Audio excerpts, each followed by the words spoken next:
To जिगर tutorials. My self Shreyansh और आज हम शुरू करने जा रहे हैं क्लास 10th का chapter rise of nationalism in Europe का पार्ट 15। पिछले लेक्चर में हमने क्या देखा था? पिछले लेक्चर में हमने देखा था कि किस तरीके से जैसे जर्मनी ने अपने कंट्री को यूनिफाई किया था, सेम उसी तरीके से इटली ने भी यूनिफिकेशन का प्रोसेस कंप्लीट किया था। इस लेक्चर में हमें क्या देखना है? इस लेक्चर में हमें देखना है the strange case of Britain. Strange case क्यों? क्योंकि ब्रिटेन का जो यूनिफिकेशन का प्रोसेस था ये जर्मनी और इटली से डिफरेंट था क्या? जर्मनी और इटली में आपने देखा कि करीब 10-12 सालों के बीच में ही टोटल यूनिफिकेशन का प्रोसेस कंप्लीट हो गया था। पर जो ब्रिटेन की कहानी है ये एक लॉन्ग ड्रॉन आउट प्रोसेस है, एक लंबी कहानी है। ये इतना शॉर्ट पीरियड में नहीं हुआ था। 1688 के आसपास इसका यूनिफिकेशन शुरू हुआ था और कंप्लीट हुआ था जाके 1801 में। लगभग 200 सालों का ड्यूरेशन, 200 से 250 साल का ड्यूरेशन टोटल लगा था in the unification of Britain. ये तो पहला चेंज कि ये शॉर्ट टर्म में या सडन चेंज नहीं था, ये एक लॉन्ग ड्राउन आउट प्रोसेस था। और सेकंड क्या था जो इसको स्ट्रेंज बनाता है कि यूनिफिकेशन ऑफ ब्रिटेन में कोई रेवोल्यूशन नहीं हुआ था, कोई वार नहीं लड़ा गया था, शांति से ये हो गया था, मींस अपने से पावर सीज हो गया था। हाँ, रेवोल्यूशन कुछ लोग शुरू किए थे, स्टार्ट किए थे, बट वो रेवोल्यूशन सक्सेस नहीं हो पाया था, उसको सप्रेस कर दिया गया था, दबा दिया गया था। मतलब कि जो यूनिफिकेशन ऑफ ब्रिटेन है ये एक लॉन्ग ड्राउन आउट प्रोसेस था और इसमें कोई रिवॉल्ट या रेवोल्यूशन नहीं हुआ था। ठीक है, अब देखो यहां पे पढ़ना है हमें कि यूनिफिकेशन ऑफ ब्रिटेन। यूनिफिकेशन का मतलब कि एकत्रित करना, सीधा कह सकते हो। ठीक है, अब इसको अगर यूनिफाई करना है तो उसके लिए जानना होगा कि ये कितने टुकड़ों में बटा था। अब कितने टुकड़ों में बटा था तो यूनिफिकेशन ऑफ ब्रिटेन में जो ब्रिटेन है टोटल अभी प्रेजेंट में, उसको पास्ट में ब्रिटेन आइलैंड से भी जाना जाता था, स्लेज बोला जाता था, आइलैंड नहीं स्लेज। ठीक है, ISLES, ब्रिटेन स्लेज। तो ब्रिटेन स्लेज क्या था? ये देखो एक आइलैंड कंट्री थी ऐसे। ठीक है, ये टोटल 5 पार्ट्स में डिवाइडेड थी उस टाइम। क्या था 5 पार्ट? तो ये जो ऊपर वाला पार्ट था ये आपका स्कॉटलैंड था। क्या था? स्कॉटलैंड। जो नीचे वाला पार्ट था ये इंग्लैंड था।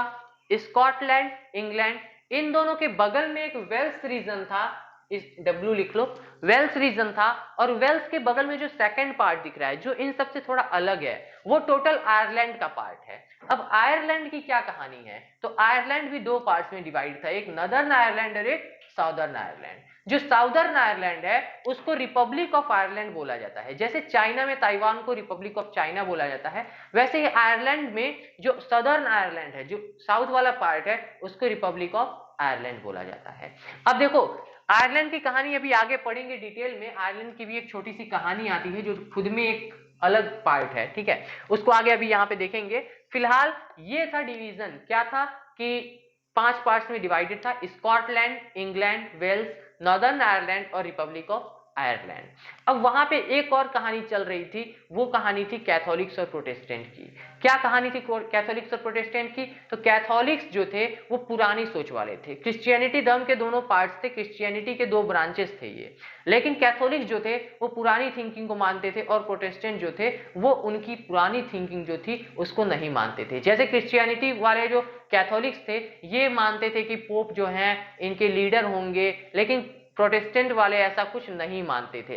कैथोलिक्स जो थे वो रिच क्लास के थे। ठीक है, कैथोलिक्स के जो चर्चेस होते थे वो बहुत हाई फाई होते थे, लेकिन प्रोटेस्टेंट के जो चर्चेस थे वो प्लेन रहते थे, सिंपल रहते थे। इनके जो भी पुजारी वगैरह होते थे ये सिंपल क्लॉथ पहनते थे, बहुत ज्यादा शो ऑफ नहीं करते थे। लेकिन जो कैथोलिक्स होते थे ये बहुत शो ऑफ करने वाले थे। ठीक है, रिच क्लास के थे कह सकते हो। हुआ क्या, देखो वहां पे पूरे जो 5 पार्ट था ये 5 का 5 आपका क्रिश्चियनिटी वाला था और लगभग हर पार्ट में कैथोलिक्स और प्रोटेस्टेंट का कॉन्फ्लिक्ट चलता रहता था। तो ये 2 पार्ट था जो सोसाइटी का बैकग्राउंड था। क्या कि ये 5 पार्ट में डिवाइडेड था और कैथोलिक्स और प्रोटेस्टेंट का कॉन्फ्लिक्ट चलता रहता था। तो ये तो सोसाइटी का डिवीजन हो गया। अब आते हैं कि वाकई में हमारा जो यूनिफिकेशन ऑफ ब्रिटेन हुआ ये कैसे हुआ। ठीक है, देखो यूनिफिकेशन ऑफ ब्रिटेन में आपने पढ़ा है फ्रेंच रिवॉल्यूशन, जब चैप्टर क्लास 9 में पढ़ा होगा, या फिर आगे भी कई बार आता है कि इंग्लैंड जो था ये सबसे पहले प्रॉस्पेरस हुआ था। क्यों हुआ था? क्योंकि इंग्लैंड में सबसे पहले इंडस्ट्रियलाइजेशन शुरू हुआ, इंडस्ट्रीज स्टेब्लिश होना शुरू हुआ था, और चीप मशीनरी मेड्स गुड्स, जो मशीन से सामान बनते थे, बेसिकली टेक्सटाइल वगैरह वाले गारमेंट्स जो थे, कपड़े वगैरह, ये जो मशीन से बनते थे ये बहुत सस्ते होते थे, और पूरे ऑल ओवर द वर्ल्ड इसकी डिमांड बहुत ज्यादा इंक्रीज हो रही थी। तो आपका 18th सेंचुरी या 17th सेंचुरी आते आते, बेसिकली 16th सेंचुरी से ही ये शुरू हो गया था। तो आते आते क्या हुआ कि इंग्लैंड जो था इसकी जो इंडस्ट्रियलाइजेशन की वजह से इतना ज्यादा ये ग्रो कर गया, ये बहुत ज्यादा प्रॉस्पेरस और रिच हो गया, बहुत अमीर हो गया, बहुत समृद्ध हो गया, प्रॉस्पेरस हो गया। ठीक है, अब प्रॉस्पेरस होने के बाद यहाँ का जो पार्लियामेंट था, वहां पे मिडिल क्लास के लोग रहते थे, और मिडिल क्लास के लोग ही ज्यादा प्रॉस्पेरस हो रहे थे।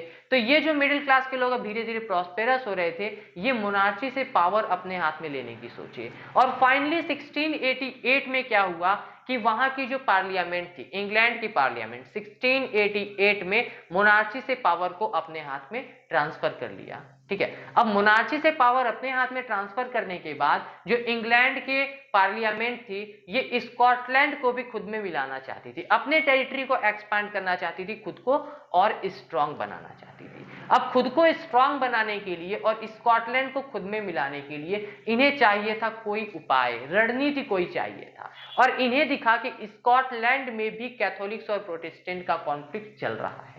जो इंग्लैंड था ये पहले से ही प्रोटेस्टेंट को मानने वाली कंट्री थी, ये प्रोटेस्टेंट को सपोर्ट करती थी, कैथोलिक्स को सपोर्ट नहीं करती थी। तो इनकी जो पार्लियामेंट थी ये स्कॉटलैंड में भी प्रोटेस्टेंट को सपोर्ट की, और स्कॉटलैंड में जो प्रोटेस्टेंट थे, ठीक है, उन्होंने भी इंग्लैंड का साथ दिया, और फाइनली इंग्लैंड की जो पार्लियामेंट है ये स्कॉटिश प्रोटेस्टेंट, मतलब स्कॉटलैंड में जो प्रोटेस्टेंट हैं उनकी हेल्प से स्कॉटलैंड को भी खुद में मिलाने में सक्सेसफुल हो गए।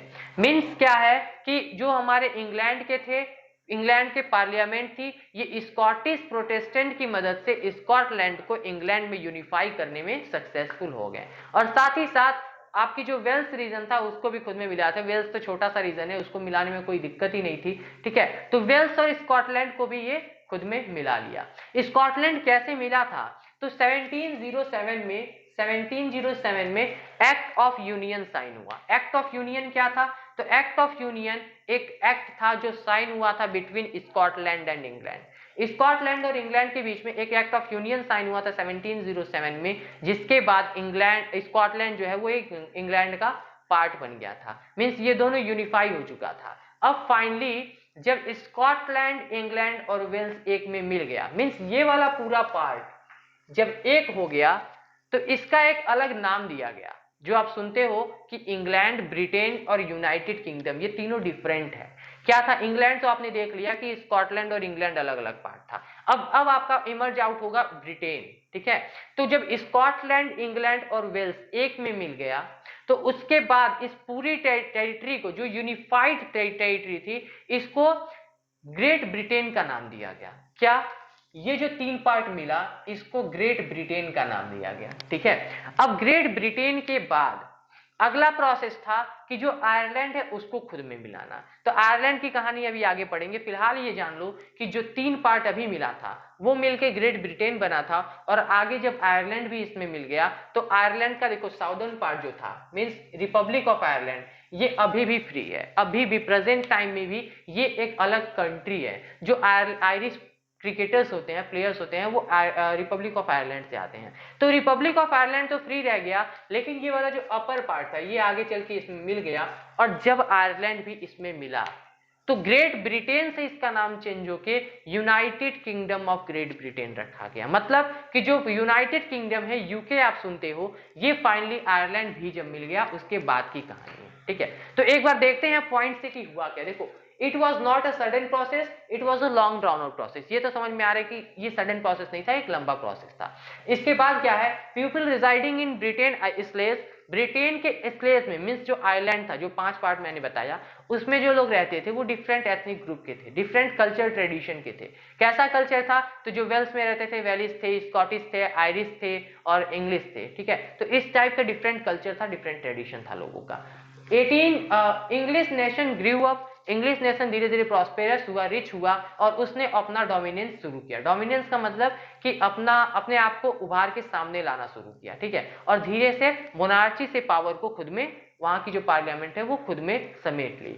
1688 में इंग्लिश पार्लियामेंट ने सीज कर लिया पावर मोनार्ची से पावर खुद के हाथ में ले ली और इसके बाद एक एक्ट पास किया 1707 में, जिसके तहत आपका स्कॉटलैंड इंग्लैंड में मिल गया, ठीक है, स्कॉटलैंड इंग्लैंड में मिल गया। अब स्कॉटलैंड इंग्लैंड में मिलने के बाद it form the United kingdom of great Britain, ठीक है, ग्रेट ब्रिटेन जो है ये फॉर्म हुआ।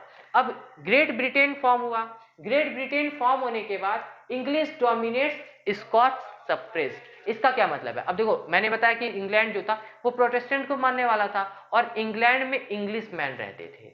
तो जब स्कॉटलैंड को ये कैप्चर कर लिए, खुद में मिला लिए, तो इंग्लिश मैन चाहते थे कि जो स्कॉटलैंड के स्कॉटिश लोग हैं वो भी इंग्लिश मैन की तरफ बिहेव करें। तो उनका जो कल्चर था, ट्रेडिशन था, लैंग्वेज था, जो ड्रेसिंग सेंस था, सबको सप्रेस करने लगा, दबाया जाने लगा और इनको इंग्लिश मैन की तरफ बिहेव करने के लिए फोर्स किया जाने लगा।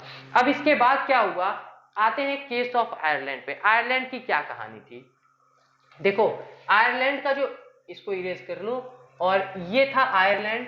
आयरलैंड का जो नॉर्दर्न आयरलैंड था, यहाँ पे प्रोटेस्टेंट ज्यादा थे, और जो सॉदर्न आयरलैंड था, मीन्स रिपब्लिक ऑफ आयरलैंड, यहाँ पे कैथोलिक्स ज्यादा थे, ठीक है। जो ऊपर वाला पार्ट था वहां पे प्रोटेस्टेंट ज्यादा थे, कैथोलिक्स कम थे, लेकिन जो नीचे वाला पार्ट था वहां पे कैथोलिक्स ज्यादा थे और प्रोटेस्टेंट कम थे। अब देखो, यहाँ पे प्रोटेस्टेंट ज्यादा है और यहाँ पे कैथोलिक्स ज्यादा है, तो ये चाहते थे कि हम अगर ब्रिटेन के साथ मिल जाए, जो कि प्रोटेस्टेंट को सपोर्ट करता था, यहाँ पे प्रोटेस्टेंट ज्यादा थे, तो ये चाहते थे, यहाँ की मेजोरिटी पॉपुलेशन चाहती थी कि हम ब्रिटेन के साथ मिल जाएं, ताकि हमें हेल्प मिले, जो कि ब्रिटेन प्रोटेस्टेंट को साथ हेल्प करता है वो हमारी भी हेल्प करेगा। लेकिन अगर ये वहां पे मिल जाते जहां पे कैथोलिक ज्यादा थे तो इनको तो दिक्कत होती, तो ये इसको सपोर्ट नहीं करते थे, लेकिन नॉर्दर्न आयरलैंड वाला जो पार्ट था वो उसको सपोर्ट करता था। तो आगे चल के जो नॉर्दर्न आयरलैंड का पार्ट था, इसके प्रोटेस्टेंट को ब्रिटेन ने सपोर्ट किया और ब्रिटेन का सपोर्ट पाने की वजह से ये जो नॉर्दर्न आयरलैंड है ये फाइनली ब्रिटेन में मिलने में सक्सेसफुल हो गया। फाइनली 1801 में आयरलैंड भी स्कॉटलैंड, ये जो ग्रेट ब्रिटेन आपका फॉर्म हुआ था, इसमें मिल गया और कंप्लीट यूनाइटेड किंगडम फॉर्म हुआ, United kingdom of great Britain. मतलब कि जो आज प्रेजेंट में हम यूके देखते हैं ये फॉर्म हुआ था 1801 में, ठीक है। तो ये पूरी कहानी थी आपकी ग्रेट यूनिफिकेशन ऑफ ब्रिटेन की। तो यहां तक हम देख लिए थे। इसके बाद केस ऑफ आयरलैंड में क्या था कि ब्रिटेन सपोर्टेड प्रोटेस्टेंट, जो आपका ग्रेट ब्रिटेन था, मतलब स्कॉटलैंड, इंग्लैंड और वेल्स, ये तीन रीजन मिलके जो ग्रेट ब्रिटेन बनाए थे, इसने नॉर्दर्न आयरलैंड के प्रोटेस्टेंट को सपोर्ट किया और इसके बाद इस्टेब्लिश देयर रूल और नॉर्दर्न आयरलैंड में खुद का राज स्थापित कर दिया, मतलब नॉर्दर्न आयरलैंड को खुद में मिला लिया। अब इसके बाद क्या हुआ, देखो यहाँ पे एक छोटा सा स्टेटमेंट है, ये याद रखें ना, एक मार्क्स में, 1 मार्क्स में कई बार क्वेश्चन पूछ देता है। वॉल्फ टोन कौन थे? वॉल्फ टोन आयरलैंड के एक, क्या सिंपली कह सकते हो कि रिवॉल्यूशनरी थे, क्योंकि इन्होंने रिवॉल्ट करने की कोशिश की थी। 1798 में जो वॉल्फ थे उन्होंने रिवॉल्ट करने की कोशिश की, लेकिन इनका जो रिवॉल्ट था वो सक्सेसफुल नहीं हो पाया था, उसको दबा दिया गया था। तो वॉल्फ टोन क्या किए थे? Wolfe Tone and United Irishman, मतलब कि वॉल्फ टोन और आयरलैंड के कुछ और आयरिश मैन जो कि वॉल्फ टोन के साथ थे, इन लोगों ने मिलके रिवॉल्ट करने की कोशिश की, लेकिन इनका रिवॉल्ट फेल हो गया। Finally Ireland became a part of great Britain in 1801। 1801 में जो आयरलैंड था वो ग्रेट ब्रिटेन का पार्ट बन गया और यूनाइटेड किंगडम फॉर्म हुआ। अब इसके बाद क्या था कि English dominates, Scots and Irish were suppressed. अभी तक खाली आपका क्या था, स्कॉट को सप्रेस किया जाता था, क्योंकि सिर्फ स्कॉटलैंड मिला हुआ था, लेकिन अब आयरलैंड भी मिल गया तो आयरलैंड और स्कॉटलैंड दोनों को सप्रेस किया जाने लगा। अब देखो, यूनिफिकेशन तो कंप्लीट हो गया, लेकिन यूनिफिकेशन कंप्लीट होने के बाद क्या हुआ, वहां के लोगों के अंदर अभी भी नेशनलिज्म की फीलिंग जो थी, मतलब नेशन स्टेट का जो कॉन्सेप्ट था कि कुछ कॉमन हो, लोगों के अंदर सेम टाइप की फीलिंग, ये अभी तक जनरेट नहीं हो पाई थी, क्योंकि कुछ लोग स्कॉटिश थे, कुछ लोग आयरिश थे। तो इसके लिए क्या किया गया, जो कंप्लीट यूनिफिकेशन हुआ था, जो ब्रिटेन फॉर्म हुआ था, इसके बाद कंप्लीट ब्रिटेन को एक नेशन मान के वहां के लिए नेशनल फ्लैग स्टेब्लिश किया गया, एडॉप्ट किया गया, वहां के लिए नेशनल एंथम एडॉप्ट किया गया और वहां के ऑफिशियल लैंग्वेज भी एडॉप्ट की गई। क्या था नेशनल फ्लैग? तो वहां का नेशनल फ्लैग बना यूनियन जैक। यूनियन जैक क्या है? ये जो आपका आपने देखा है कि ऐसे करके कुछ इस टाइप से जो ब्रिटेन का फ्लैग होता है, ठीक है, मींस क्रिस क्रॉस वाला जो फ्लैग होता है उसको यूनियन जैक बोला जाता है। तो ये जो ब्रिटेन का फ्लैग फॉर्म हुआ यूनियन जैक, ये वहां का नेशनल फ्लैग घोषित हुआ। और नेशनल एंथम क्या था? तो God save our noble king. God save our noble king वहां का एक एंथम था जिसको नेशनल एंथम डिक्लेयर किया गया। और जो ऑफिशियल लैंग्वेज था वो इंग्लिश को डिक्लेयर कर दिया। स्कॉटिश, आयरिश, वेलिश ये सब खत्म करके इंग्लिश को ऑफिशियल लैंग्वेज डिक्लेयर कर दिया गया। जिसके बाद वहां पे जो भी लोग रहते थे वो इस चीज को फॉलो करने लगे और धीरे धीरे जो स्कॉटिश था, आयरिश था, ये सब खत्म होने लगा और finally unification of Britain complete हो चुका था और ब्रिटेन एक यूनिफाइड नेशन की तरह उभर के सामने आ चुका था। ठीक है, तो this was all about this lecture, unification of Britain. अब इसके बाद हमारा जो 3 सीरीज था यूनिफिकेशन का, means unification of Germany, Italy और ब्रिटेन, ये कंप्लीट हो चुका है। इसके बाद हमें 2-3 टॉपिक और देखनी है। एक इशू ऑफ बाल्कन्स देखना है, फिर विजुअलाइजिंग द नेशन देखना है। ये सब टॉपिक हम आगे कवर करेंगे। तो यूनिफिकेशन का तीनों पार्ट हमारा कंप्लीट हो चुका है। ठीक है, तो इस लेक्चर में बस इतना ही। मिलते हैं नेक्स्ट एपिसोड में, तब तक के लिए गुड बाय।